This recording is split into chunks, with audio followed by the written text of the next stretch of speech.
বাস পোড়ানোর ১৩টি মামলায় গ্রেপ্তার ৩৫, রিমান্ডে ২৬ জন। বিএনপি আওয়ামী লীগের পাল্টাপাল্টি দোষারোপ।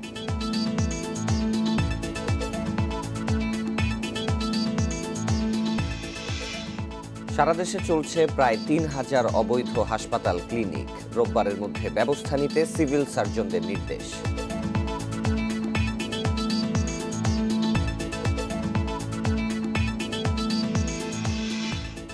নিম্নমানের উপকরণ সহ নির্মাণে অনিয়মের অভিযোগ অনেক কলেজ ভবন নিয়ে।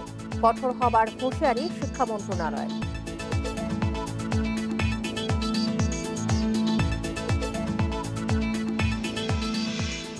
খাগড়াছড়ি পার্বত্য জেলা পরিষদের আওতায় শিক্ষা, স্বাস্থ্য সহ ২৬ বিভাগে জনবল নিয়োগ বন্ধ। ব্যাহত হচ্ছে সরকারি কার্যক্রম।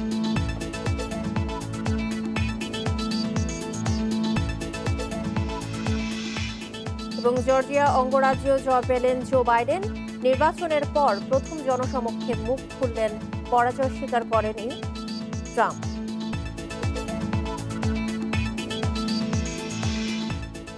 স্বাগত ইন্ডিপেন্ডেন্ট সংবাদে, সঙ্গে আছি সঞ্চারী মজিদ তমা এবং আমি সাফাত বিন ফরিদ। শুনছিলেন প্রধান শিরোনামগুলো, যাচ্ছি মূল খবরে। রাজধানীতে বৃহস্পতিবার 10টি বাসে আগুন ও বিস্ফোরণের ঘটনায় ৮ থানায় মোট ১৩টি মামলা দায়ের করা হয়েছে। ঘটনায় জড়িত সন্দেহে গ্রেপ্তার ২৬ জনের নানা মেয়াদের রিমান্ড মঞ্জুর করেছে আদালত। আর কারাগারে পাঠানো হয়েছে আরও ৯ জনকে। সিসিটিভির ফুটেজ ও গোয়েন্দা তথ্যের ভিত্তিতে জড়িতদের ধরতে অভিযান চলছে। গ্রেপ্তার হওয়া ব্যক্তিদের সবাই রাজনৈতিক দলের সক্রিয় কর্মী বলে জানিয়েছে পুলিশ। বৃহস্পতিবার দুপুর থেকে সন্ধ্যা পর্যন্ত ৫ ঘন্টার মধ্যে শাহবাগ, পল্টন, কমলাপুর, মতিঝিল সহ রাজধানীর ৭টি স্থানে মোট 10টি বাসে আগুন দেওয়া হয়। এসব ঘটনায় বৃহস্পতিবার থেকেই সংশ্লিষ্ট থানায় মামলা দায়ের শুরু হয়। এর মধ্যে পল্টন থানার ২ মামলায় আসামি করা হয়েছে ৬৮ জনকে। শাহবাগ থানায় ৭০ জনকে আসামি করে ২টি মামলা হয়েছে। বংশাল থানার মামলায় আসামি ৫৬ জন, ভাটারা থানার মামলায় ৯৪ জন ও কলাবাগান থানার মামলায় ৪৯ জনকে আসামি করা হয়েছে। যাদেরকে অ্যারেস্ট করেছি তাদের রাজনৈতিক পরিচয় আছে এবং তারা বিভিন্ন সময়ে সন্ত্রাসী কর্মকাণ্ডের সাথে জড়িত বলেও আমাদের কাছে প্রমাণ আছে এবং আমরা এদেরকে অ্যারেস্ট করেছি। পরবর্তীতে এদের ব্যাপারে আরও খোঁজ খবর নিয়ে যে ব্যবস্থা নেওয়া প্রয়োজন সেটা আমরা গ্রহণ করব। কয়েকজনকে আমরা ককটেল সহ হাতে নাতেও ধরেছি এবং তাদের মধ্যে অনেকে ভাড়াটিয়া সন্ত্রাসীও আছে। প্রতিটি বাসে আগুন দেওয়ার ঘটনা পরিকল্পিত বলছে পুলিশ। গ্রেপ্তার হওয়া ব্যক্তিদের প্রত্যেকেরই রাজনৈতিক পরিচয় রয়েছে। ঘটনাস্থলের সিসিটিভি ক্যামেরার ফুটেজ পর্যবেক্ষণ ও গোয়েন্দা তথ্যের ভিত্তিতে অভিযান চালানো হচ্ছে। গতকালের যে ঘটনাটা ঘটেছে এটা নিঃসন্দেহে পরিকল্পিতভাবে এটা করা হয়েছে এবং যখন এরা পরিকল্পনা করে নিশ্চিতভাবে এটা বোঝা যায় যে এটা কোনো একটা গ্রুপ সংঘবদ্ধভাবে এই কাজগুলো করেছে। আমরা সেই বিষয়গুলো খতিয়ে দেখছি এবং আমরা অনেক দূর এই ব্যাপারে অগ্রসর হয়ে গেছি। গ্রেপ্তারকৃতদের জিজ্ঞাসাবাদের পরেই রাজধানীতে একাধিক বাসের সুপরিকল্পিতভাবে আগুন দেওয়ার প্রকৃত কারণ জানা যাবে বলছে police. Khaled Raihan, independent News, Dhaka. বাসে আগুন দেওয়ার ঘটনায় প্রমাণ হয়েছে বিএনপি সন্ত্রাসী কর্মকাণ্ড থেকে সরে আসেনি। এই ধরনের নাশকতা বরদাস্ত করা হবে না বলেও সতর্ক করেছেন আওয়ামী লীগ সাধারণ সম্পাদক ওবায়দুল কাদের। শুক্রবার সকালে ধানমন্ডির দলীয় কার্যালয়ে এসব কথা বলেন তিনি। ত্রাস সৃষ্টি করে রাজনৈতিক ফায়দা নেওয়ার চেষ্টা বিএনপির পুরনো অভ্যাস দাবি করে কাদেরের মন্তব্য, সে কারণেই তারা কখনো জনগণের রায় পায়নি, তাই বেছে নিয়েছে সন্ত্রাসের পথ। বিএনপি ইতিবাচক পথে না ফিরলে আওয়ামী লীগ দাঁত ভাঙা জবাব দেবে বলেও হুঁশিয়ারি দেন ওবায়দুল কাদের।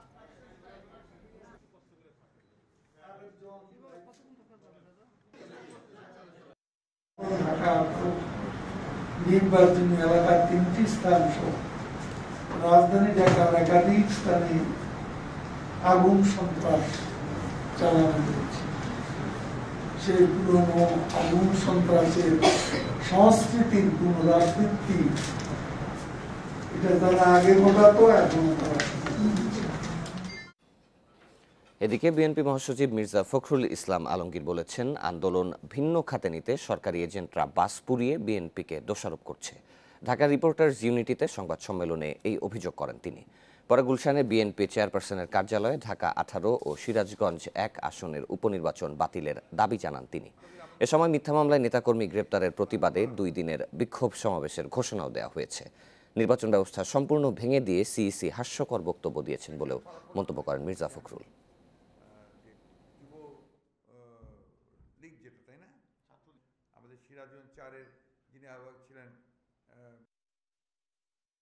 এই পুরো ঘটনাটা আমি মনে করি যে এগুলো আমরা সমর্থন করি না। আরেকটা হচ্ছে যে এটা সরকারের হাত এগুলোর পেছনে সবসময় থাকে, তারা এটাকে ম্যানিপুলেট করে। বিভাগীয় কোনো কারণে পুলিশের এএসপি আনিসুল করিমের মানসিক সমস্যা হয়নি বলে জানিয়েছেন ঢাকা রেঞ্জের ডিআইজি হাবিবুর রহমান। শুক্রবার বিকেলে আনিসুল করিমের বাসায় গিয়ে সাংবাদিকদের একথা জানান তিনি। আর তার পদোন্নতি না হওয়া প্রসঙ্গে জানান এর নানা কারণের কথা। এছাড়া পুলিশের নিজস্ব কোনো মানসিক হাসপাতাল না থাকায় বাহিনীর সদস্যরা যে কোনো হাসপাতালেই চিকিৎসা নিতে পারেন। এ সময় আনিসুলের পরিবারের পাশে থাকার কথাও জানান তিনি। সোমবার আদাবরে মাইন্ড এইড হাসপাতালে মারধরে মারা যান তিনি।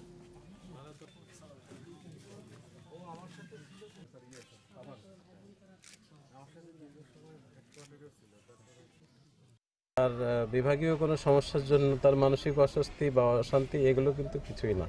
তার পদোন্নতি হয়নি, তার ভিন্ন কারণ ছিল। এর পরবর্তীতে কিছু প্রক্রিয়া থাকে, চাকরিতে প্রক্রিয়া থাকে, কারো আগে হয় কারো পিছে হয়, এটি একটি স্বাভাবিক প্রক্রিয়া। সারা দেশে এখনও চলছে প্রায় 3000 অবৈধ হাসপাতাল, ক্লিনিক, ডায়াগনস্টিক সেন্টার। আগামী রোববারের মধ্যে এদের বিরুদ্ধে ব্যবস্থা নিতে বিভাগীয় স্বাস্থ্য কর্মকর্তা ও সিভিল সার্জনদের নির্দেশ দিয়েছে স্বাস্থ্য অধিদপ্তর। দেশের প্রায় অর্ধেক মানুষ সেবা নেয় বেসরকারি হাসপাতাল, ক্লিনিক, ডায়াগনস্টিকে। নিয়ন্ত্রণ না থাকায় এসব প্রতিষ্ঠানের বিরুদ্ধে প্রায়ই ওঠে অনিয়ম ও অব্যবস্থাপনার নানা অভিযোগ। সবশেষ আদাবরে মাইন্ড এইড হাসপাতালে পুলিশ কর্মকর্তার মৃত্যুর ঘটনায় নড়েচড়ে বসেছে স্বাস্থ্য বিভাগ।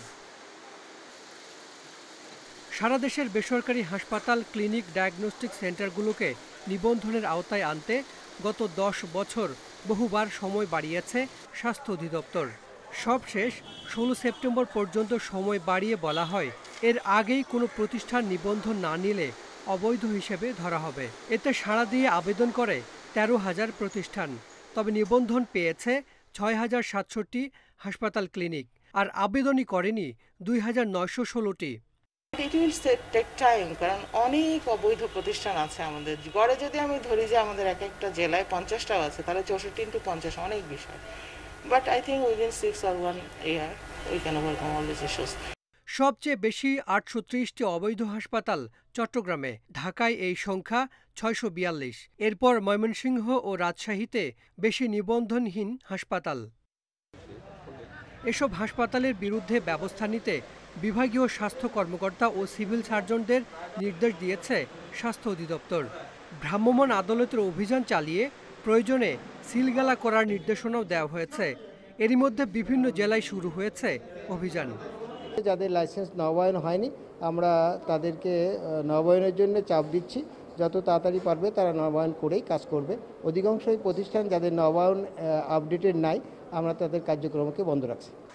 স্বাস্থ্য অধিদপ্তর বলছে অবৈধ কোনো হাসপাতাল চলতে দেয়া হবে না। যেহেতু তাদের কার্যক্রম চলছে, সেইগুলিকে আমাদের যে লোকাল প্রশাসন আছে, আমাদের বিভাগীয় পরিচালক স্বাস্থ্য, সিভিল সার্জন, ইউএসএনএফ মহোদয়, এরা ক্লিনিকগুলি বন্ধ করবে। কোন জেলায় কতটি অবৈধ হাসপাতাল আছে এবং তাদের বিরুদ্ধে কী ব্যবস্থা নেওয়া হয়েছে তা জানিয়ে আগামী রোববারের মধ্যে প্রতিবেদন জমা দিতে বলা হয়েছে স্বাস্থ্য অধিদপ্তরে। Hasan Misbah, Independent News, Dhaka. সারা দেশের অবৈধ হাসপাতাল ও ক্লিনিক বন্ধে বিভাগীয় স্বাস্থ্য কর্মকর্তা ও সিভিল সার্জনদের নির্দেশ দিয়েছে স্বাস্থ্য অধিদপ্তর। তবে অনুমোদনহীন অনেক হাসপাতাল বলছে লাইসেন্স পেতে প্রশাসনিক নানা ধরনের জটিলতায় আটকে আছে তাদের আবেদনপত্র। এ বিষয়ে আরও জানাতে এবার রাজধানীর ঢাকা এবং চট্টগ্রাম থেকে যুক্ত হবেন সহকর্মীরা। শুরুতেই মহাখালীতে আছেন সহকর্মী হাসান মিসবাহ, যাব তার কাছে। মিসবাহ, এই যে অবৈধ হাসপাতালগুলো রয়েছে, এগুলো বন্ধে স্বাস্থ্য বিভাগ কি বলছে এবং যে সকল হাসপাতালগুলো অনুমোদনের অপেক্ষায় আছে এবং সেই সকল হাসপাতাল যারা অনুমোদন পায়নি সেক্ষেত্রে তাদের কর্তৃপক্ষ কি বলছে?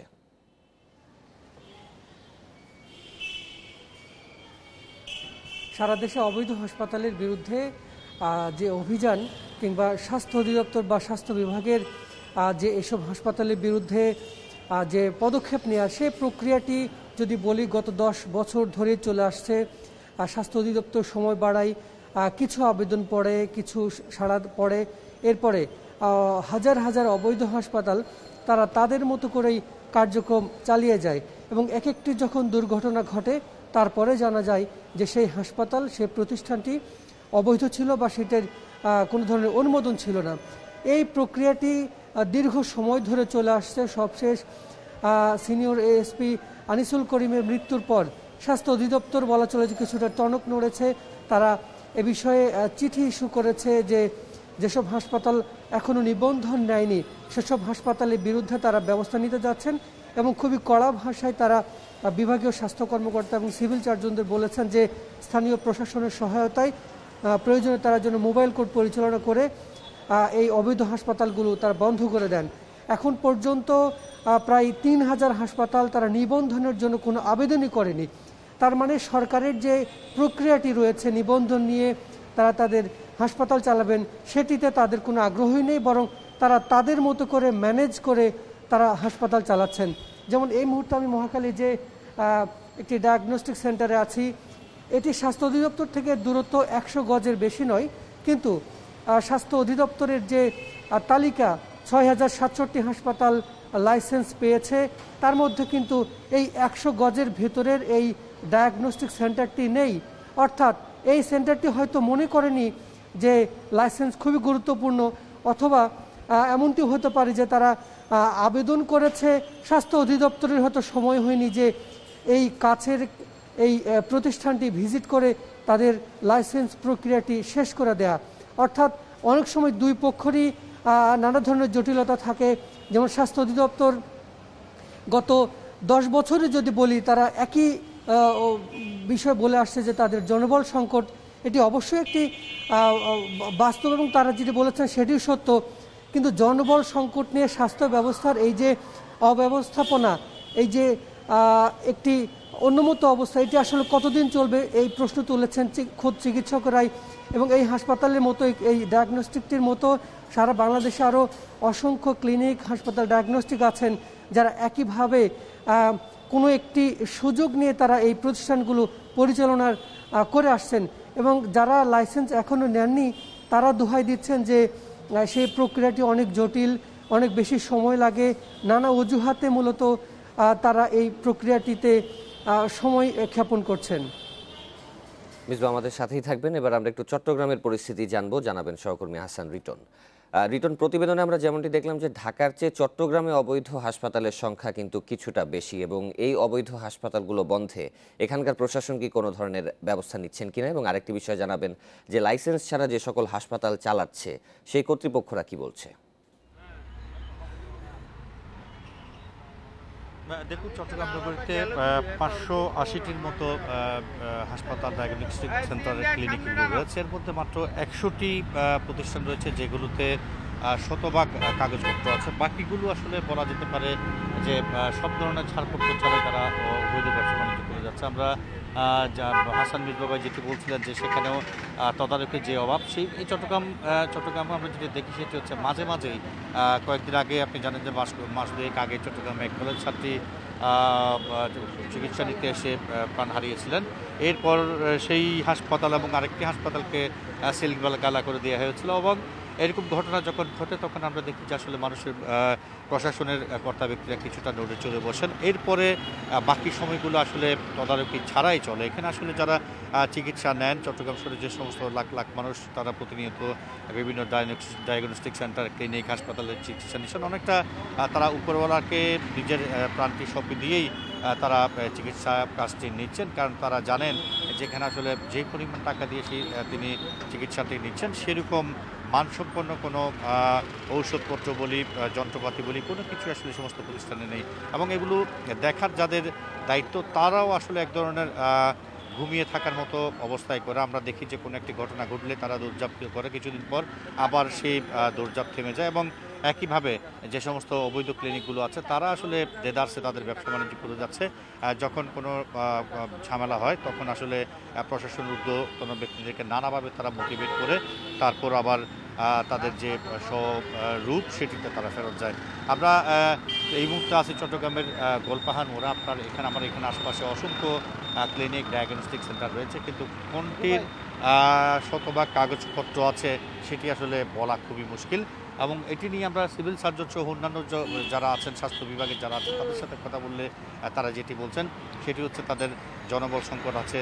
জনবল থাকলেও তাদের অন্যান্য যে সমস্ত প্রক্রিয়াগুলো সেগুলোর ঝামেলা আছে, এবং তারা বলছেন যে অনেকগুলো প্রতিষ্ঠান দীর্ঘদিন আগে আবেদন করেছেন কিন্তু নানা কারণে তাদেরকে আসলে ছাড়পত্র দেওয়া হয়নি, কিন্তু তারপরেও তারা ব্যবসা বাণিজ্য চালিয়ে যাচ্ছে। এবং এটি নিয়ে চট্টগ্রামে যারা আছেন লোকজন তাদের মধ্যে যেরকম চাপা ক্ষোভ আছে, স্বাস্থ্য বিভাগের লোকজনের কাছে আমরা খুব বেশি এগুলো নিয়ে তৎপর হতে দেখিনি। নিশ্চয়ই আপনি এ বিষয়ে আরো তথ্য সংগ্রহ করতে থাকবেন। হাসান মিসবাহ এবং হাসান রিটন, আপনাদেরকে ধন্যবাদ। মাদকাসক্তকে ভর্তি হলেই 4 থেকে 5 দিন রাখা হতো বিশেষ কক্ষে। থাকতে না চাইলে শিকল বেঁধে করা হতো লাঠিপেটা। আর এই জন্য আছে 16 জনের একটি দল। এভাবেই বছরের পর বছর ভর্তি রেখে লাখ লাখ টাকা হাতিয়ে নেওয়ার অভিযোগ রাজধানীর হোলি লাইফ মাদকাসক্তি নিরাময় কেন্দ্রের বিরুদ্ধে। এক ব্যবসায়ীকে চিকিৎসার নামে 3 বছর আটকে রেখে 12 লাখ টাকা হাতিয়ে নেওয়ার অভিযোগে আদালতে মামলাও হয়েছে। মাদকাসক্তি নিরাময় কেন্দ্র নাকি মৃত্যুকূপ? পুলিশ কর্মকর্তা আনিসুল করিম নিহতের পর এ প্রশ্ন যখন সবার মনে, আরেক নিরাময় কেন্দ্রের বিরুদ্ধে উঠেছে মারধর করে আটকে রেখে টাকা আদায়ের অভিযোগ। আর অভিযুক্ত প্রতিষ্ঠানটির নাম হোলি লাইফ মাদকাসক্তি নিরাময় কেন্দ্র। রাজধানীর মালিবাগের এই কেন্দ্রে 2017 সালে অতিরিক্ত মদ্যপান থেকে নিরাময়ে ভর্তি হন এক ব্যবসায়ী। তিনি জানাচ্ছেন, ভর্তির পর থেকে একটি বিশেষ কক্ষে আটকে রাখা হয় তাকে। পরিবারের সঙ্গে যোগাযোগের কথা বললে শেকলে বেঁধে চলতো নির্যাতন। আমাকে 4 দিন 4 রাত করে 8 বার বাঁধা হয়েছে প্রস্রাব পায়খানা বেডে। পানি চাইলে পানি আতর দিত। আমার চিৎকারে হোলি লাইফের ইট পর্যন্ত কাঁদছে। একবারই 7 বার করে মারছে, আপনার 35টা 40টা বাড়ি করে। 45 বেডের এই নিরাময় কেন্দ্রে 200-র বেশি রোগী রাখার তথ্য দিচ্ছেন তিনি। বলছেন 6 মাসের বেশি রাখার নিয়ম না থাকলেও সুস্থ হওয়ার পরও অতিরিক্ত মুনাফার জন্য অনেককে আটকে রাখা হতো জোর করে। এভাবেই তার কাছ থেকেও নেওয়া হয়েছে প্রায় 12 লাখ টাকা। পরে হাতিরঝিল থানায় জিডির পর আদালতে মামলা করেছেন তিনি। এই রিহেবগুলি এই যে সমাজের বাইরে কি অপকর্ম করে যাচ্ছে এগুলি কেউ জানে না। মাদক দপ্তর ওই দপ্তরে এরা টাকা খেয়ে এরা এদেরকে সুযোগ বলে দিচ্ছে। সেখানে গিয়ে দেখা মেলে মামলার আসামি কেন্দ্রটির পরিচালক রিয়াজ উদ্দিনের সঙ্গে। শত চেষ্টায়ও এসব অভিযোগে মুখ খোলেননি তিনি। দরকার মনে করি না। এখন যদি আপনারা আমাদের ব্যাপারে নেগেটিভ কিছু বলতে চান বলেন। মাদকদ্রব্য নিয়ন্ত্রণ অধিদপ্তর বলছে, মাদকাসক্ত নিরাময় কেন্দ্রের বিরুদ্ধে নানা অভিযোগ আছে তাদের কাছে। এখন তালিকা করে সেসব প্রতিষ্ঠান বন্ধের উদ্যোগ নেওয়া হবে। প্রত্যেকটি কর্মকর্তাকে, ইভেন আমাকে, প্রতি মাসে একটি করে মাদক নিয়ন্ত্রণ কেন্দ্র চেক করতেই হবে। ওই রকম চেক করে আমরা বের করি কোনটাতে কোনো অসামঞ্জস্য থাকলে এগুলো আমরা সঠিক করি। এদিকে অনুমোদন নিয়ে চিকিৎসার নামে নির্যাতন বন্ধে কঠোর ব্যবস্থা দাবি করছে ভুক্তভোগীরা। Masudur Rahman, Independent News, Dhaka. করোনায় আক্রান্ত হয়েছেন পররাষ্ট্র প্রতিমন্ত্রী শাহরিয়ার আলম। শুক্রবার রাতে আইসিটি প্রতিমন্ত্রী জুনায়েদ আহমেদ পলক ফেসবুক স্ট্যাটাসে এ তথ্য নিশ্চিত করেছেন। সংক্রমণের শিকার আওয়ামী লীগের সাংগঠনিক সম্পাদক ও জাতীয় সংসদের হুইপ আবু সাইদ আল মাহমুদও। শাহরিয়ার আলম হোম কোয়ারেন্টিনে থেকেই চিকিৎসা নিচ্ছেন। বৃহস্পতিবার করোনা পরীক্ষায় তার করোনা শনাক্ত হয়, আর 5ই নভেম্বর হুইপ স্বপনের স্ত্রী মেহবুব আলমের করোনা শনাক্ত হয়। অসুস্থ বোধ করায় পরীক্ষার জন্য নমুনা দিয়েছিলেন আবু সাইদ আল মাহমুদ। 12ই নভেম্বর তার সংক্রমণের বিষয়টি নিশ্চিত হয়েছে।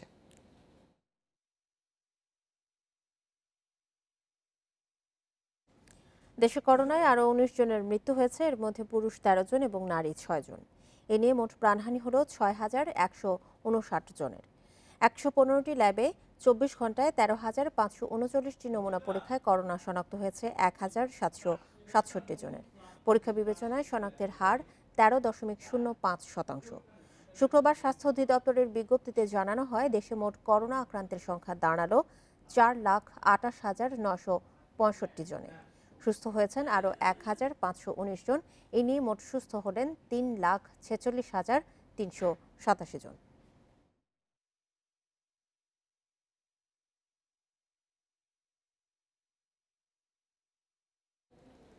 নির্মাণ কাজ শেষ হওয়ার আগেই ভবনের পলেস্তারা খসে পড়া, কয়েকদিন পর পর ভবন সংস্কার, এমন অভিযোগ বেশ কয়েকটি কলেজের ভবন নিয়ে। অনিয়মের কারণেই এমন অবস্থা তৈরি হয়েছে বলে জানিয়েছে সংশ্লিষ্টরা। এসব বিষয়ে কঠোর ব্যবস্থা নেওয়া হবে বলছে শিক্ষা মন্ত্রণালয়।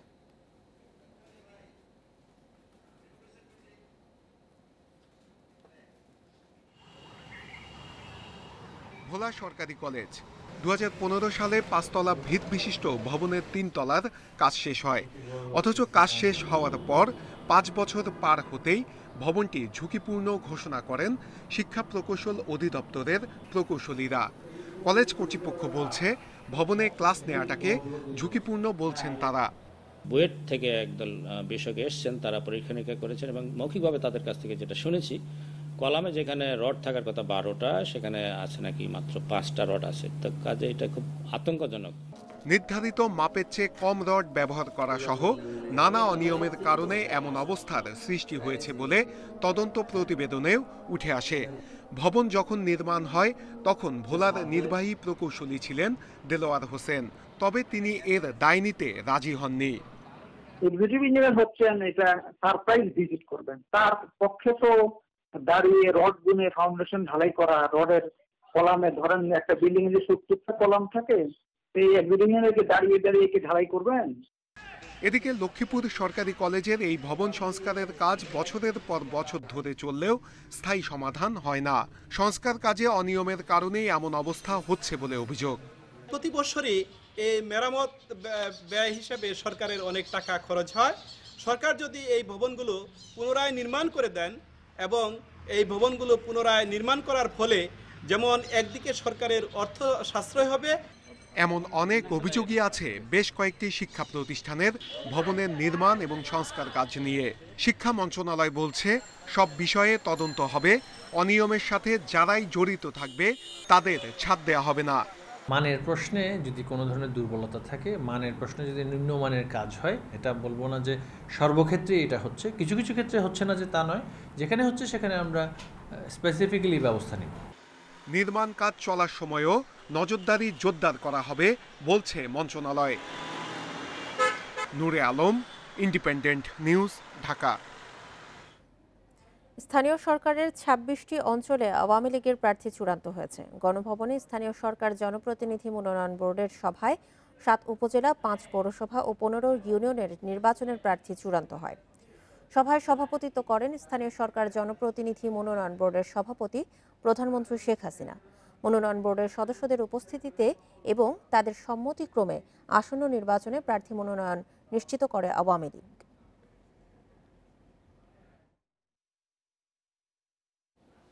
খাগড়াছড়ি পার্বত্য জেলা পরিষদের আওতাধীন শিক্ষা, স্বাস্থ্য, কৃষি সহ 26 বিভাগে জনবল নিয়োগ বন্ধ রয়েছে। এতে একদিকে যেমন ব্যাহত হচ্ছে সরকারি কার্যক্রম, অন্যদিকে নিয়োগ বন্ধ থাকায় হতাশ চাকুরি প্রার্থীরা। তবে নিয়োগ প্রক্রিয়া শুরুর জন্য এরই মধ্যে মন্ত্রণালয়ে চিঠি দেওয়ার কথা জানিয়েছেন জেলা পরিষদের চেয়ারম্যান।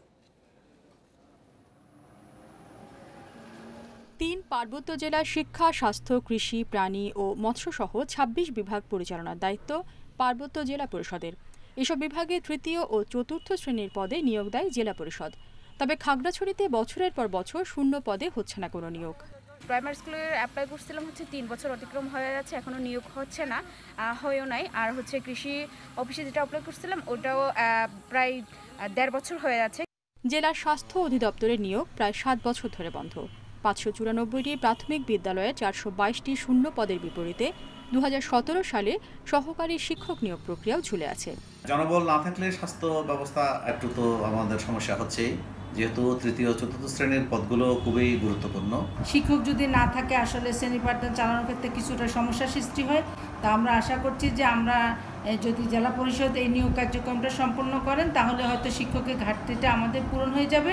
8 বছর ধরে নিয়োগ বন্ধ রয়েছে জেলা কৃষি সম্প্রসারণ অধিদপ্তরে। 2019 সালে জেলা প্রাণী সম্পদ অধিদপ্তরে তৃতীয় ও চতুর্থ শ্রেণীর পদে লিখিত পরীক্ষা অনুষ্ঠিত হলেও এখনও প্রকাশিত হয়নি ফল।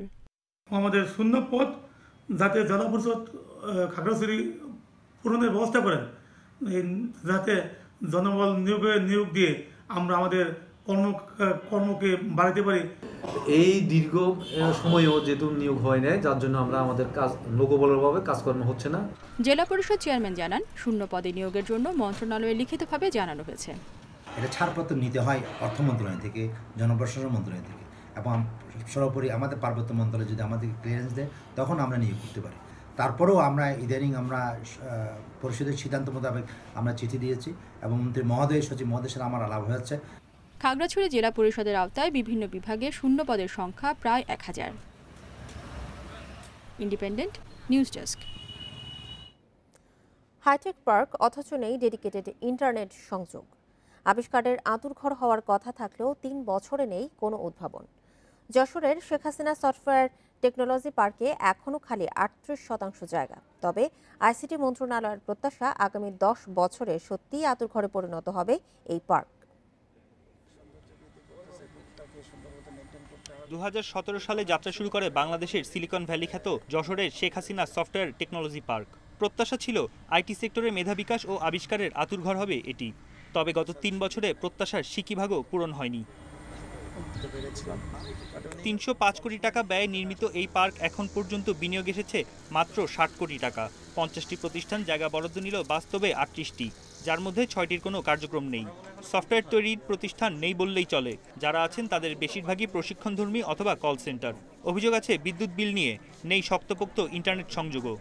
2,40,000 টাকা ডিমান্ড চার্জ দিতে হচ্ছে পিডিপিকে। সেই সাথে আমাদের কিছু সিস্টেম লসও আসে, যার কারণে পার ইউনিট কস্ট বাণিজ্যিক রেটের চেয়ে বেশি পড়ে যায়। ইন্টারনেট সার্ভিস হচ্ছে, হ্যাঁ, এখানে তারা টাকা খরচ করে নিচ্ছে, বাট এটাকে যদি প্লাগ অ্যান্ড প্লে সিস্টেম করা যায়, যে একজন ইনভেস্টর আমাদের কাছ থেকে স্পেস নিল, সাথে সাথে সে হচ্ছে ইন্টারনেট উচ্চতর গতির ইন্টারনেট পেয়ে গেল, তাহলে তারা দ্রুততার সাথে হয়তো আগাতে পারবে। অন্তত 5000 কর্মসংস্থানের আশা নিয়ে যাত্রা শুরু করেছিল এই হাইটেক পার্ক। বর্তমানে কাজ করছেন 1500-এর মতো কর্মী। আইসিটি প্রতিমন্ত্রী অবশ্য 3 বছরের অগ্রগতিতে সন্তুষ্ট। সময় তো মাত্র 3 বছর এখনো পূর্ণ হয়নি। আপনি যদি খেয়াল করেন যে সিলিকন ভ্যালি আমেরিকার 62 বছর লেগেছে সেখানে একটা কালচার তৈরি করতে। ভারতে 80-র দশকে তারা প্রথম হাইটেক পার্ক প্রতিষ্ঠা করা শুরু করে। 40 বছর লেগেছে ভারতের এই আইটি পার্কগুলো প্রতিষ্ঠিত হতে। আমাদের সেখানে কেবলমাত্র 3 বছর হলে আমরা শুরু করেছি। আমি ভীষণভাবে আশাবাদী যে আগামী 5 থেকে 10 বছরের মধ্যে এই যশোরটা একটা আইটি হাব হিসেবে সারা বাংলাদেশের কাছে পরিচয় লাভ করবে। পার্কটির মূল 15 তলা ভবনে 1,37,000 বর্গফুট জায়গা ইজারাযোগ্য। বিভিন্ন প্রতিষ্ঠানের কাছে ইজারা দেয়া প্রায় 95,000 বর্গফুট। সে হিসেবে এখনও 38% জায়গা খালি পড়ে আছে। বন ইবনে কামাল, ইন্ডিপেন্ডেন্ট নিউজ, যশোর। এক জমিতে একই মৌসুমে একাধিক ফসলের ধারণা বদলে দিয়েছে গাইবান্ধার আমির আলীর জীবন। সাথী ফসল চাষ করে এলাকায় সাড়া ফেলেছেন তিনি, হয়েছেন কোটিপতি, পেয়েছেন বঙ্গবন্ধু জাতীয় কৃষি পদকও। অনেকের কাছে আমির আলী এখন অনুকরণীয় একজন ব্যক্তিত্ব। 30 বছর আগে স্থানীয় একটি সংস্থার কাছ থেকে বিনামূল্যে পেঁপের চারা পান দিনমজুর আমির আলী। সে সময় 8 শতক জমিতে পেঁপের পাশাপাশি সাথী ফসল হিসেবে আদার চাষও করেন তিনি। প্রথম দফা চাষেই 20,000 টাকা লাভ পেয়ে বনে যান পুরোদস্তুর কৃষক। এই সাথী ফসল পদ্ধতি বদলে দেয় তার জীবন। আমির আলী এখন নিজের প্রায় 4 একর জমিতে চাষ করছেন মাল্টা, কমলা, তিল, আখ, কলাসহ 10 থেকে 12 রকম ফল ও সবজি ফসল। শুধু কৃষি কাজ করেই জমিয়েছেন কোটি টাকা। কখনো কোনো জমি ফেলে দেওয়ার চেষ্টা করি না। 3.5 একরের মধ্যে অনুমানিক 40 থেকে 50 শতক আছে আমার 3 প্রকার ঘাস। আর জমির যে বড় বড় আইলগুলি আছে, আইল দিয়ে আছে পূর্বপুরুষের দুবলে ঘাস। আর আমি এখান থেকে শুরু করে প্রায় আমার 1 একরের মধ্যে আদা আছে, আদার উপরে পেঁপে আছে, পেঁপের সাথে আমার থাই 7 পেয়ারা আছে, তার সাথে পূর্বপুরুষের ছিটানো তিল আছে, তিলের সাথে আমি বীজ তৈরি করে যে বেসমন, নবরত্ন, কচু, তাহলে এখানে 5 রকমের ক্ষেত আছে। আমির আলীর বাগানে কাজ করে এলাকার অনেকেই স্বাবলম্বী। কৃষি শ্রমিক রানা মিয়া জানান, উপার্জনের জন্য ঢাকা সহ বিভিন্ন এলাকায় কাজ করেছেন, তবে সচ্ছলতা এসেছে আমির আলীর বাগানে কাজ করেই। পরিবর্তন আছে যে দীর্ঘদিন ধরে বেশ কিছুদিন হলে আমি কাজ করতেছি এখানে, বেশ ভালো লাগে আমাদের এখানে। আমিও একজন উদ্যোক্তা হই এখানে আসি ইয়ের জন্য, সাজেশন নেওয়ার জন্য। এখন আমি এনার কাছ থেকে সম্পূর্ণ জেনে শুনে তারপর আমি নিজেও একটা এরকম কিছু করব। এখন আমির আলীর খামার দেখতে আসেন অনেকেই। সরকারি সহায়তা পেলে আমির আলী আরও ভালো কিছু করতে পারবে বলে মনে করেন কৃষি বিভাগের এই কর্মকর্তা। কৃষি বিভাগের লক্ষ্যই কিন্তু তাই যে আমরা একটা জমিতে যত বেশি ফসল করতে পারবো তত আমাদের উৎপাদন বাড়বে এবং কৃষকের আয় হবে। আমিরালকে দেখে অনেক কৃষি অনুপ্রাণিত হচ্ছে এবং আমাদের কৃষি সম্প্রসারণ অধিদপ্তর আমিরালের ক্ষেতটাকে আমরা পরিদর্শন করাই এবং যাতে অনুপ্রাণিত হয় অন্যান্য কৃষক, সেটা আমরা করছি। কৃষিকাজে অবদানের জন্য বঙ্গবন্ধু জাতীয় কৃষি পদকও পেয়েছেন Amir Ali. Independent News desk. গাইবান্ধার সুন্দরগঞ্জে বিদ্যুতের তারে জড়িয়ে একই পরিবারের 3 জনের মৃত্যু হয়েছে।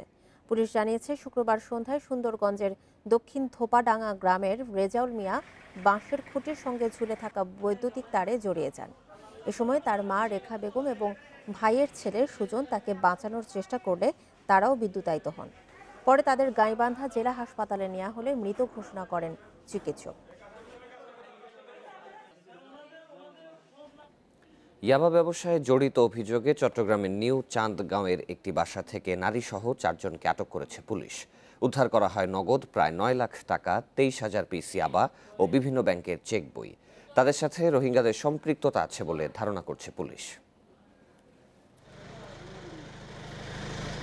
চট্টগ্রামের নিউ চাঁদগাঁও আবাসিক এলাকার এই বাড়ির 3য় তলায় শুক্রবার বিকেলে অভিযান চালায় পুলিশের একটি দল। 2 ঘন্টার বেশি চলা অভিযানে উদ্ধার হয় নগদ 8,83,622 টাকা, 23,200 পিস ইয়াবা ও বিভিন্ন ব্যাংকের 12টি চেক বই। পাওয়া গেছে ইয়াবা পাচারে ব্যবহৃত সরঞ্জামও। আটক করা হয় মাসুদ ফোরকান ও তার স্ত্রী শামিমারা সুমি, মোবারক হোসেন ও মোহাম্মদ রাসেলকে। যদিও এই ঘটনার সাথে সম্পৃক্ততা নেই বলে দাবি তাদের। ভবনের বাসিন্দারা বলছেন, গ্রেপ্তার ব্যক্তিদের ভালোই জানতেন তারা। মাদক উদ্ধারের ঘটনা বিস্মিত করেছে তাদের। ছেলেটাকে সবসময় নামাজ দোয়া করতে দেখতাম, মাথায় টুপি আছে, পাঞ্জাবি পরে। ঘরে এসে দেখলাম সবগুলো ধর্মীয় বই। তো আমরা আসলে বুঝতেও পারি না, আমরা এখানে যারা আছে কেউ বুঝতে পারতেছে না আসলে এখানে কি হচ্ছে। পুলিশ বলছে আটকদের সাথে সরাসরি রোহিঙ্গাদের যোগাযোগ রয়েছে। নানা জায়গায় বাসা ভাড়া নিয়ে তারা নেটওয়ার্ক তৈরি করে ইয়াবার ব্যবসা করে আসছিল। এটি একটি কমপ্লিট একটি নেটওয়ার্ক এবং এই নেটওয়ার্কের মূল জায়গাগুলো আমরা হাত দিতে সক্ষম হয়েছি এবং এই বাড়ি থেকে এখান থেকেই হচ্ছে বিভিন্ন জায়গায় ইয়াবা সরবরাহ করত। প্রথমে রোহিঙ্গা ক্যাম্প থেকে এখানে আসতো, সেখান থেকে বিভিন্ন দেশের বিভিন্ন জায়গায় যেত। এটি তারা দীর্ঘদিন ধরেই করছে, কারণ এরা সরাসরি হচ্ছে মিয়ানমারের সঙ্গে তাদের যোগাযোগ, এটি আমরা প্রমাণ পেয়েছি। এর আগে গেল 5 নভেম্বর চাঁদগাঁও আবাসিক এলাকায় ইয়াবা ও কোটি টাকা সহ র্যাবের হাতে আটক হয় এক রোহিঙ্গা দম্পতি। Asad Riton, Independent News, Chattogram. দেখছেন সকাল 9টার বিরতিহীন সংবাদ। এছাড়া সংবাদে আরও যা থাকছে: করোনা পরিস্থিতিতে খাদ্য সংকটে পুরান ঢাকার বানরগুলো, অনাহারে অর্থাহারে মারা যাচ্ছে অনেক।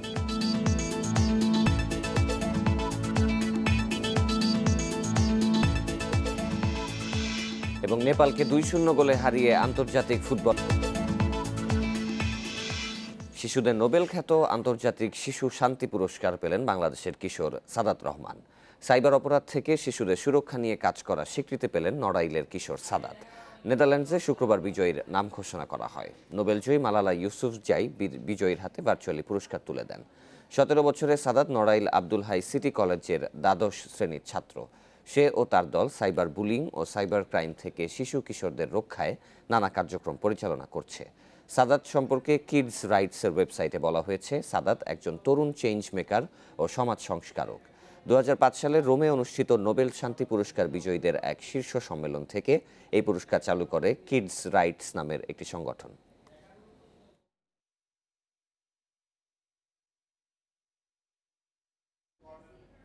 নকল ও অবৈধ মোবাইল ফোন সেট বন্ধে উদ্যোগ নিয়েছে বিটিআরসি। সংস্থাটির চেয়ারম্যান জানান, আগামী বছরের শুরুর দিকে নকল ও অবৈধ সেটগুলো নেটওয়ার্ক থেকে বিচ্ছিন্ন করা হবে। এরই মধ্যে প্রযুক্তি সরবরাহ ও পরিচালনাকারী প্রতিষ্ঠানও চূড়ান্ত করা হয়েছে। সংশ্লিষ্টরা বলছেন, এর মাধ্যমে নকল ও নিম্নমানের ফোনের বাজারজাত করা বন্ধ হবে এবং গ্রাহকরাও প্রতারণা থেকে রক্ষা পাবেন। গ্রাহকদের ব্যবহৃত মোবাইল ফোনগুলো বৈধ কিনা তা যাচাইয়ে 2019 সালে তথ্য ভান্ডার চালু করে বিটিআরসি। খুদে বার্তা পাঠিয়ে গ্রাহকদের বৈধ বা অবৈধ সেটগুলো চিহ্নিত করার সুযোগ দেওয়া হয়। এরপর বিটিআরসি বিভিন্ন সময় বিজ্ঞপ্তি জারি করে কেনার সময়ই মোবাইল ফোনের বৈধতা যাচাইয়ের নির্দেশনা দেয়। এবার নকল ও অবৈধ মোবাইল ফোন সেটগুলো বন্ধ করতে যাচ্ছে বিটিআরসি। এরই মধ্যে দরপত্রের মাধ্যমে national equipment identity register NEIR প্রযুক্তি সরবরাহ ও পরিচালনার জন্য প্রতিষ্ঠান চূড়ান্ত করা হয়েছে। তাদেরকে আমরা অফার দিব, অফার দিলে তারা এই যন্ত্রপাতিগুলো সেট করবে বিটিআরসিতে। এটা সেট করলে কোনটা অবৈধ ধরা যাবে। আমরা চেষ্টা করছি আগামী বছর চালু করতে, তো জানুয়ারি বলি নেই, আগামী বছর হয়তো বা পারবো, এবং অত দূরও যাওয়া লাগবে না, আমরা প্রথম দিকেই আশা করছি। বিটিআরসি জানিয়েছে 2019 সালের আগস্টের আগে কিনা মোবাইল ফোনগুলো বন্ধ করা হবে না, আর আগস্টের পরে কিনা অবৈধ ফোনগুলো নিবন্ধনের জন্য পেতে পারে আরেকটা সুযোগ। তাদেরকে একটা সুযোগ দেওয়ার কথা আমরা বলেছি। আপনি আপনার আত্মীয় স্বজনের জন্য কিছু নিয়ে আসছেন, বন্ধু বান্ধবের জন্য কিছু নিয়ে আসছেন, 2-4টে করে সেট এলে হয়তো আমরা কনসিডার করব। বেশি জানিয়ে ফেলছে, তাকে কি করা যায় সেটা কমিটি ভাববে। ব্যবসায়ীরা জানান, দেশে বছরে 1,44,00,000 মোবাইল ফোন আমদানি হয়। এর মধ্যে অবৈধ পথে আসে প্রায় 24 লাখ। বেসরকারি হিসাবে বর্তমানে দেশে সচল রয়েছে 3 থেকে 3.5 কোটি অবৈধ মোবাইল ফোন। এর মাধ্যমে সরকারের হাজার হাজার কোটি টাকার রাজস্ব যেরকমভাবে সংরক্ষিত হবে, আমাদের যারা বৈধভাবে হ্যান্ডসেট বিজনেস করে তাদের স্বার্থ সংরক্ষিত হবে, এবং সর্বোপরি ক্রেতা সাধারণ যে নকল হ্যান্ডসেট, নিম্নমানের হ্যান্ডসেট, ফেক হ্যান্ডসেট কেনার প্রতারণার শিকার আর হবে না। মোবাইল ফোনের SMS অপশনে গিয়ে KYD লিখে স্পেস দিয়ে 15 ডিজিটের IMEI নম্বর লিখে 16002 নম্বরে মেসেজ পাঠালে জানা যাবে সেটটি বৈধ কিনা। Saddat Hossain, Independent News, Dhaka. Corona পরিস্থিতিতে খাবারের সংকট বেড়েছে পুরান ঢাকার বানরগুলোর। অনাহারে অর্ধাহারে মৃত্যু হচ্ছে অনেক বানরের। পুরান ঢাকার এই ঐতিহ্য টিকিয়ে রাখতে মানববন্ধন করে সহযোগিতা চাওয়া হলো সরকারের। পুরান ঢাকার গ্যান্ডারিয়া, সূত্রাপুর, শাঁখারীবাজার, বনগ্রাম সহ আশপাশের এলাকা জুড়ে দেখা যায় বানরের বিচরণ। স্থানীয়রা বলছেন, বছর 10 আগেও এসব এলাকায় ছিল 400 থেকে 500 বানর। এখন সেই সংখ্যা নেমে এসেছে 100-র নিচে। বানর প্রচুর ছিল এখানে, এক জায়গায় ছিটা খাওয়ান পায় না, অনেক মানুষের বাড়িতে বাড়িতে যায়, যা খাওয়ান চায়। গাছগাছরা থাকে, বানর থাকে, গাছের ইয়ের মধ্যে খাবার থাকে, ফল থাকে। এখন তো কিছুই নেই, এখনো মানুষে খাবার দেয়, কিছু করে খায়, আর এই গাছগাছার মধ্যে এই অবস্থানে এসে তারা এখানে আড্ডা করে। 50 বছরেরও বেশি সময় ধরে বানরগুলোকে খাবার দিয়ে আসছে সাধনা ঔষধালয় কর্তৃপক্ষ। এলাকাবাসীও সাধ্যমতো তাদের খাবার দিত, কিন্তু করোনার সময়ে কমে গেছে খাবার সরবরাহ। এতে অনাহারে অর্ধাহারে মারা যাচ্ছে অনেক বানর। এখন হাতে কোনো 100 নাই। বিশেষ করে এই করোনার পরের থেকে বান্দর আরও কমে গেছে। সেখানে যে ওদের নাই খাওন, আমি যে এমনি দেখছি, নিজেও দেখছি, না খাইতে খাইতে মগাইয়া মারা গেছে। এ অবস্থা আমার চোখে পড়ছে। 1 নম্বর সমস্যা, এরা খাওন পায় না। আগে তো ডাইনে ভাই সকাল হলে যাইতো, যা মানুষের ঘরেতে থাপড়িতে কিছু আনতো। এখন এই এলাকার মানুষ জানলা খাওয়াটা বন্ধ করে রাখে। কেউ রোগাক্রান্ত হয়ে গেছে, চর্মরোগ দেখলাম আমরা কারো মাঝে। তো মানে এই যে করোনার ধাক্কাটা, এটা বানরের মধ্যেও পড়েছে। নগরায়নের কারণে কমে গেছে গাছের সংখ্যা। এতে ক্ষতিগ্রস্ত হয়েছে বানরের বিচরণস্থল।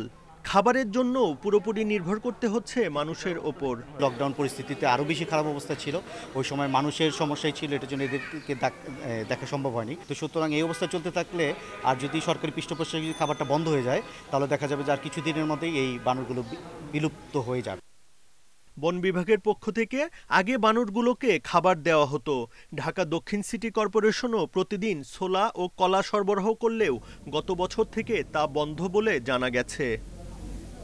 Buddhadeb Kundu, independent News, Dhaka. করোনায় বিশ্বে একদিনে প্রায় 10,000 মানুষের মৃত্যু হয়েছে। এ নিয়ে বিশ্বে মোট প্রাণহানি 13 লাখ ছাড়ালো। 24 ঘন্টায় নতুন রোগী শনাক্ত হয়েছে 6.5 লাখের বেশি। মোট আক্রান্তের সংখ্যা 5,37 লাখের বেশি। বিশ্বে এ পর্যন্ত সুস্থ হয়েছে 3,75 লাখের বেশি মানুষ।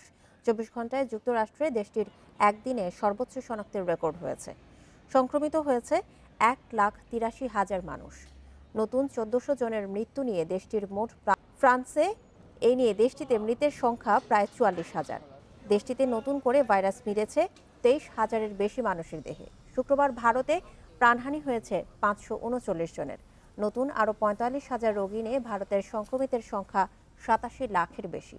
এছাড়াও গত একদিনে মেক্সিকোতে 626, ব্রাজিলে 614, ইতালিতে 550 এবং ইরানে 461 জনের প্রাণহানি হয়েছে।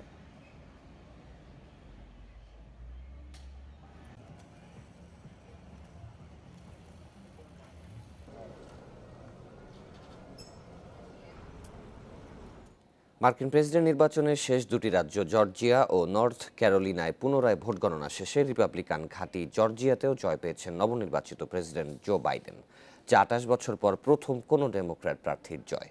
এতে আরও 16টি ইলেকটোরাল ভোট নিয়ে বাইডেনের মোট ভোট দাঁড়ালো 306টি। অন্যদিকে নর্থ ক্যারোলিনায় জয় লাভ করেছেন বর্তমান প্রেসিডেন্ট ডোনাল্ড ট্রাম্প। ফলে আরও 15 ভোটের সাথে ট্রাম্পের মোট ইলেকটোরাল ভোট হল 232টি। তবে এই ভোট নির্বাচনের চূড়ান্ত ফলাফলে কোনো প্রভাব ফেলবে না।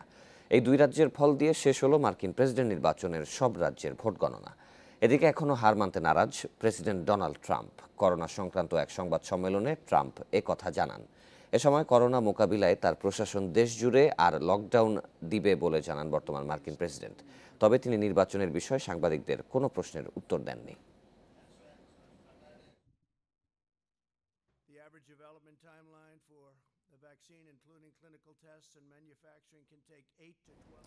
অবশেষে যুক্তরাষ্ট্রের নবনির্বাচিত প্রেসিডেন্ট জো বাইডেন ও ভাইস প্রেসিডেন্ট কমলা হ্যারিসকে অভিনন্দন জানালো চীন।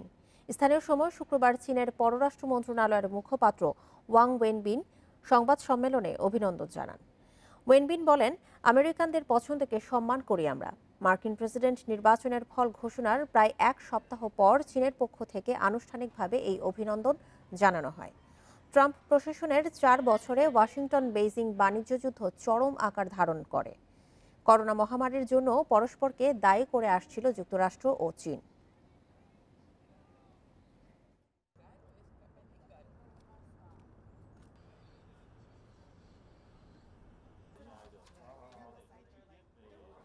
অস্ত্রবিরতি উপেক্ষা করে কাশ্মীর সীমান্তে ভারত পাকিস্তানের তীব্র সংঘর্ষ হয়েছে। পাকিস্তানের মর্টার ও গুলিতে 4 ভারতীয় সেনা সহ 7 জন নিহত হয়েছে। পাল্টা হামলায় কমপক্ষে 6 পাকিস্তানি সেনার প্রাণ গেছে। এনডিটিভির খবরে বলা হয়েছে, নিয়ন্ত্রণ রেখার নামবালা এবং হাজিপির সেক্টরে ভারতীয় বাহিনীকে লক্ষ্য করে হামলা হয়। ভারতের পাল্টা হামলায় সেনা নিহতের পাশাপাশি পাকিস্তানের বেশ কয়েকটি বাংকার ধ্বংস করা হয়। এ ঘটনায় প্রতিক্রিয়া জানায়নি ইসলামাবাদ।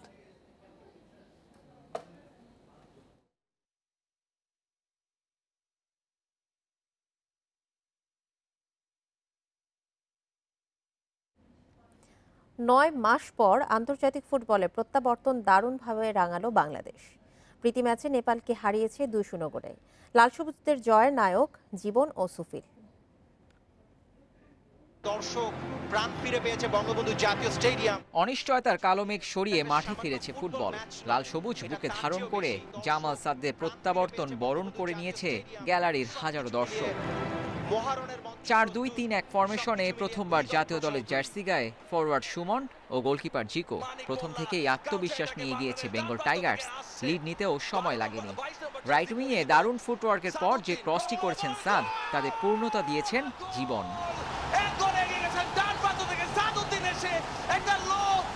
এগিয়ে থাকার সুবাদেই আক্রমণের ধারও বাড়ে।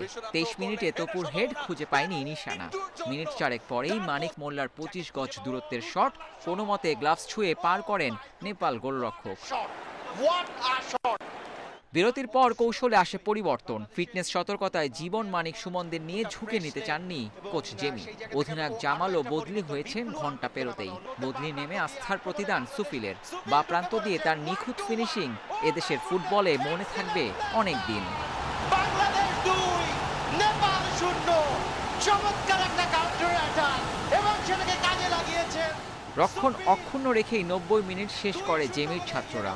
প্রতিশোধের আশ্বাস দিয়ে শতভাগ সফলতা জামালদের।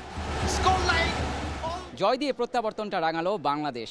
জীবন সুফিলরা বুঝিয়ে দিলেন করোনার বন্দির সময় নিজেদের কাজগুলো ঠিকঠাকভাবে করেছেন। দেশের প্রতি নিবেদনটা ঠিক আগের মতোই আছে। বঙ্গবন্ধু স্টেডিয়ামে অনেক দিন পর হাজারো দর্শক উপভোগ করলো এক সুন্দর football match. Abidur Rahman, Independent news, Bangabandhu জাতীয় স্টেডিয়াম, ঢাকা। এদিকে প্রত্যাবর্তনের ম্যাচে বেঙ্গল টাইগারদের অসাধারণ জয়। ম্যাচ শেষে ফুটবলারদের জন্য 10 লাখ টাকা পুরস্কার ঘোষণা করেছে বাফুফে। পরের ম্যাচের আগে ফুটবলারদের হাতে এই টাকা তুলে দেওয়া হবে বলে জানিয়েছে বাফুফে। আর দীর্ঘ বিরতির পর প্রথম ম্যাচেই জয় পাওয়ায় উচ্ছ্বসিত সমর্থকেরাও।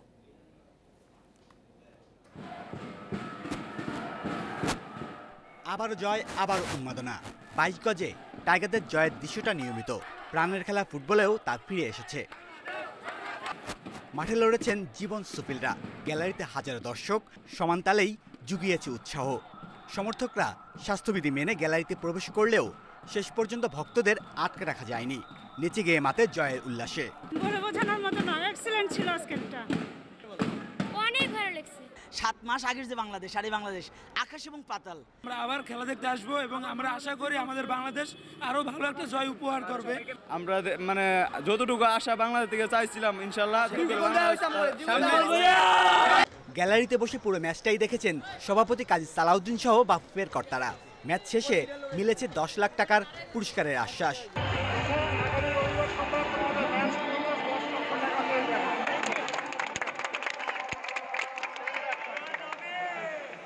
আমি বিশ্বাস করি সামনের ম্যাচটাও আমাদের টিম আরও ভালো রেজাল্ট করবে এবং এই রেজাল্টটি আমরা মুজিব শতবর্ষে আমরা উৎসর্গ করলাম। প্রেসিডেন্ট কাজী মোহাম্মদ সালাউদ্দিনের নেতৃত্বে এই প্রথম খেলা আমরা আনতে পেরেছি করোনা মহামারীর পরে, এবং আমার মহামারী চলাকালীন সময় আমরা আশা করব আগামী মঙ্গলবারও আমাদের দল ভালো খেলবে। মুজিববর্ষ আন্তর্জাতিক সিরিজের দ্বিতীয় ও শেষ ম্যাচ 17ই নভেম্বর। প্রথম ম্যাচে দাপুটের জয়ে আত্মবিশ্বাসের তুঙ্গে থেকেই সেই ম্যাচে নামবে জামাল সুফিলরা। Shamim Ahmed, Independent News, Dhaka. আর এই ছিল সকাল 9টার বিরতিহীন সংবাদে। ইন্ডিপেন্ডেন্ট টেলিভিশনের সব খবর আরও বিস্তারিত জানতে চোখ রাখুন ফেসবুক, ইউটিউব এবং টুইটারে। ধন্যবাদ সবাইকে।